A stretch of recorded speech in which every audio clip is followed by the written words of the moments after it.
পিলখানার বাহিরে অনেক বিডিআর সদস্য আমরা বিনা দোষে, কারণ বাহির ব্যাটালিয়নে কোনো হত্যা হয় নাই, লুটপাট হয়নি, সেখান থেকে হাজার হাজার বিডিআর সদস্যদেরকে চাকরিচ্যুত করা হয়েছে। অতএব আমরা আমাদের প্রত্যেকটা বিডিআর সদস্যের ঢাকার বাহিরে সহ চাকরিতে পুনর্বহালদের দাবি করতেছি।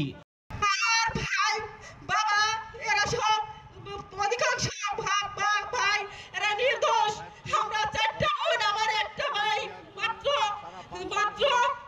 3 বছর চাকরি বয়স ছিল ট্রেনিং শহরে। আমার পুরো ফ্যামিলিটা শেষ। আমরা 4টা বোন, আমার বাবা মাকে চালানো হচ্ছে। এর চেয়ে দুঃখের বিষয় আর কিছু বলার মতো কিছুই নাই। কারণ এখানে আমার বাবা বিরুদ্ধ, তার পরিচয় কোনোই নাই। আমার বাড়ি সিরাজগঞ্জ জেলার চৌহালি থানা, নদীতে আমার বাড়িটা পর্যন্ত ভেঙে গেছে। আমার বাবা এক বাড়িতে ভাড়া থাকে।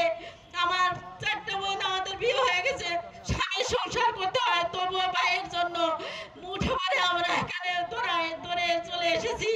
আমরা চাই আমার ভাই এবং বাবাদের মুক্তি দেওয়া হোক। জেলখানার মধ্যে ঢুকে ঢুকে তারা আজকে মৃত্যু পর্যন্ত চলে আসতেছে। গতকালকে আপনারা দেখেছেন আমাদের একজন সাথী ভাই কারাগারে অসুস্থ অবস্থায় বিনা চিকিৎসায় মৃত্যুবরণ করেছে।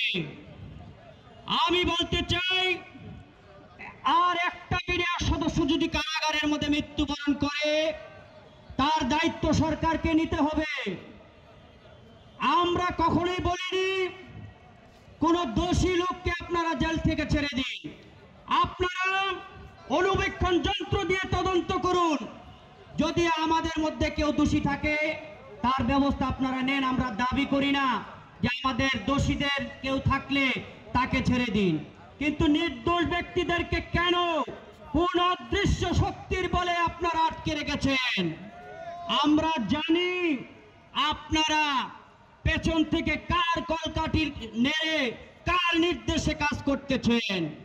বৈষম্য বিরোধী ছাত্ররা যদি ফ্যাসিস্টকে বিতাড়িত করতে পারে, তাহলে জনতা আপনাদের উপরও রুখে দাঁড়াবে যদি আপনারা অন্যায়ভাবে দেশ পরিচালনা করেন।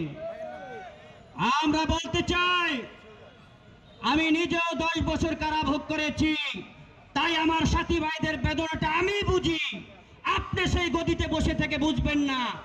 আমি ভাত খাই ডাল ভাত, আপনি ভাত খান চাইনিজ খাবার, আপনি দুঃখের কথা কি বুঝবেন? অতএব আমার মতো 17 বছর নয়, আপনি 17 দিন জেলখানার ভিতরে ডিভিশন ছাড়া জেল খেটে দেখুন, আপনি তখন আমার দুঃখটা আপনি বুঝবেন।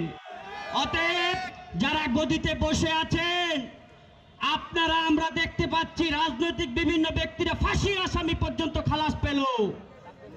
আপনারা কেন এই একই দেশের মধ্যে ওই ফাঁসির আসামিদেরকে আর আমাদের মতো নিরীহ বিডিআরদেরকে বৈষম্যতার শিকার করতেছেন?